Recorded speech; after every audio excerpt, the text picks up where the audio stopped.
আসসালামু আলাইকুম, সবাই কেমন আছেন? আজকে বিকেলের জন্য ঝটপট একটু পাস্তা রান্না করে নিচ্ছি। তো ফার্স্টেই দিয়ে দিয়েছি তেল, এরপর পেঁয়াজ কুচি আর রসুন কিছু পরিমাণ মতো আর কি, অল্প কিছু। এরপর পেঁয়াজটাকে একটু তেলের ভিতরে ভেজে নেব কিছুক্ষণ।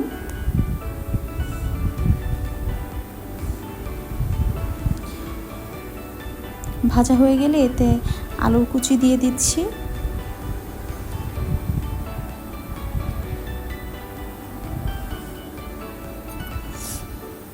আলুটাকে পেঁয়াজের সাথে ভেজে নিচ্ছি।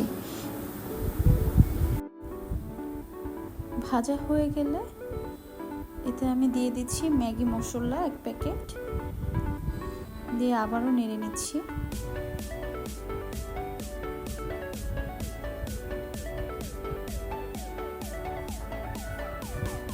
এরপর দিয়ে দেব লবণ পরিমাণ মতো।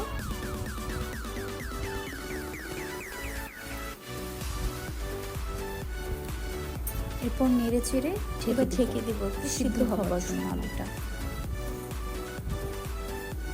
সিদ্ধ নেড়ে চেড়ে আবার একটু মিশিয়ে নিচ্ছি যেন নিচে লেগে না যায়, আর সিদ্ধ হয়েছে কিনা এটা দেখার জন্য।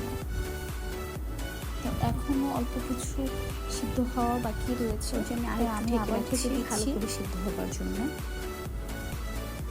এবার সিদ্ধ হয়ে গিয়েছে, এবার পুরোপুরি সিদ্ধ হয়ে গিয়েছে।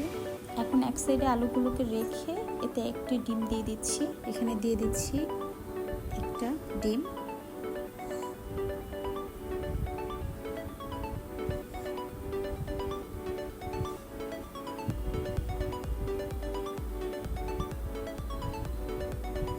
ডিমটাকে আলুর সাথে মিশিয়ে নিচ্ছি।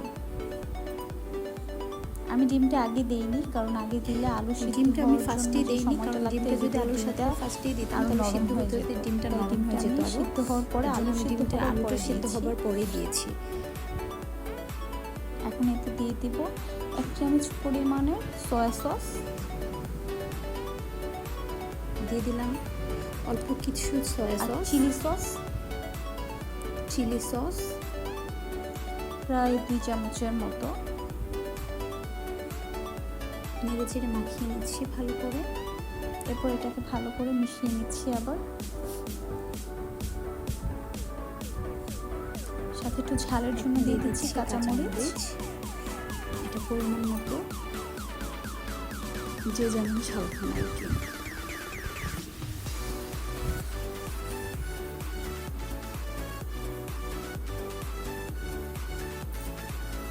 এবার দিয়ে দেবো